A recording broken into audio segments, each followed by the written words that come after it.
here we are in my garage with my lovely Indian Chief. You can see there those exhausts that I've spoken about in a couple of the videos, and my sissy bar with the shelf.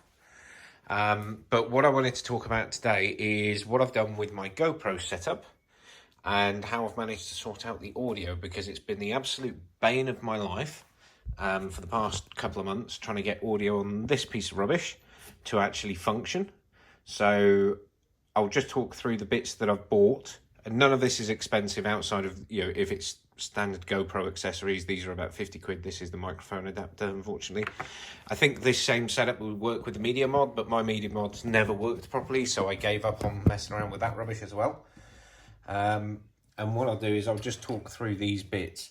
So this is all plumbed into this helmet already. I've already got everything set up in there, but I have spares, so I can show you what I'm doing on the desk here. So the first thing that you're going to need, or for this particular setup, is one of these battery covers with a pass-through for the USB-C. Again, if you're using a media mod, you don't need one of these, but for my setup, I don't like the media mods. I think they're really annoying, and when you have to change batteries, fold this down, and I prefer to bolt my attachments in place so that they don't move, which means you can't use a thumb screw to undo them or anything like that. These are just some cheap bolts that I picked up from Screwfix, and they go in there absolutely rock solid. So route your microphone. This is a Purple Panda microphone that I've got, and I've actually got it inside the cheek pad of this Arai helmet. I found that that's the best place to tuck it in there and get it away from wind noise and that side of things. And the problem I've been trying to fix is either terrible wind noise, which is this clip here. The reality is this life ain't that bad. I'm getting married this year. The kids are doing good. Or clipping at the top of the audio range, which is this clip here. So stuff that I want to upgrade on this motorcycle. Sorry, I was going off on a bit of a tangent. Now, the way that I've solved this, I'm just going to keep an eye on the camera and actually make sure you can see what I'm doing. So the way that I've solved this is you've got your microphone adapter going into the side of your GoPro like so. And I just use a bit of Velcro super glue to the side of that and stuck on the side of the helmet. Works perfectly. I then put in one of these, and this is an inline, let's see if I can get it to focus, inline volume adjuster for a 3.5mm jack. So 3.5mm being the size of the jack that you plug in here. That goes into the microphone adapter. Then the adapter for the Purple Panda microphone. If you look at the two heads of these, be very conscious of which microphones you're buying. So you see there's 3 stripes and 2 stripes on the jacks. They're the same size jacks, but they have different functions in there. I'm not an expert on this, but essentially you need to put in an adapter so that you have the 2-stripe adapter going into the microphone inline volume control. Inline volume control. Sorry, it's a headphone inline volume control. And then I plug this into the Purple Panda. So it just goes camera, microphone adapter, inline volume control, the Purple Panda adapter, and then the Purple Panda microphone. That setup, with this volume turned about 50%, I've found gets rid of all of the audio clipping and all of the nonsense that I've been having with this camera and this video setup. And it's been hugely frustrating to get to this point. I've gone through various accessories, various different bits and pieces to get it sorted out, and it's taken forever. So I'm fully installed and up and rolling, and the reason why I like all of this being bolted together is once it's installed, this jack is exactly the same as the other inline volume adjuster. It's just at a right angle. I picked up off Amazon just because it looks a bit neater to me. And then we simply connect that in there, and that is my full setup. And if we look inside the helmet, do it something like that, the microphone is actually just within the end of this cheek pad here, tucked in.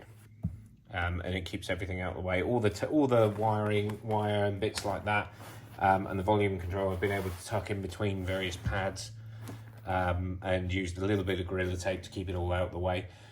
But it works, and I'll do a kind of an example of the different quality audios that I've got. Some clips from other videos, clip where I've had a problem with this one as well, which I'll address, which is the quick capture function. So if you've got an external mic or a media mod, you might run into the same problem that I do, which if I enable quick capture and turn it on whilst riding, it won't properly enable the microphone. The microphone will, from the sounds of it, it fails, and then you just end up with this kind of audio, which, as you can tell, is awful. So yeah, that's my fix. I don't use quick capture. I do have the wind cancellation on auto. Everything else is pretty standard settings on there. It's just the inline volume control for the headphones seems to be able to reduce the gain of the microphone just enough so that we don't get the clipping at the top. Not using quick capture means that you're enabling the microphone properly, and so far I've not had any problems, but you never know. And that's it. I don't think it needs to be anything more complicated than that on this. It's fairly straightforward fix. It just took a lot of iterations of different combinations of hardware and watching 1,000,001 YouTube videos to get to that point. But yeah, overall I'm happy with it. I probably am never going to buy GoPro again after this. This has proven to be kind of the last straw as far as I'm concerned with GoPros. They are ridiculous, and a real pain in the backside. Oh, and the other thing which I mentioned on a previous video, my saddlebag, and that's the saddlebag that I clip on that one there. So yeah, anyway, that's the garage, and I'll probably do a couple more bits in the garage over the coming months as I get more toys to play with. I do eventually want to do a 2-in-1 on here with the performance air induction kit. I want to put the Memphis Shades Road Warrior fairing, put a set of risers on here, or put a set of mid-height bars, install heated grips, and I'd like to swap out the saddle. Oh, and the other thing I wanted to show you was my sheepskin. So that's the sheepskin. It's incredibly thick. They do like a shorter one, which probably would work better. It's mucky because I've just chucked it in a cupboard in the garage whilst I'm not using it. And all I did is I cut a bit off the back of it and sewed a bit of elastic across the bottom. It only needs one bit, and the front of it tucks under here, and it stays on there rock solid. But yeah, it's basically just it looks like a bit of my dog.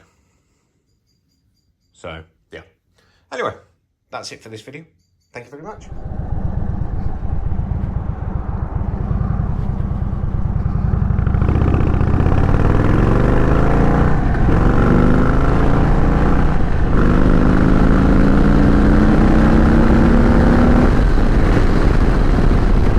Testing, 1, 2, 3. Braking, 1, 2, 3.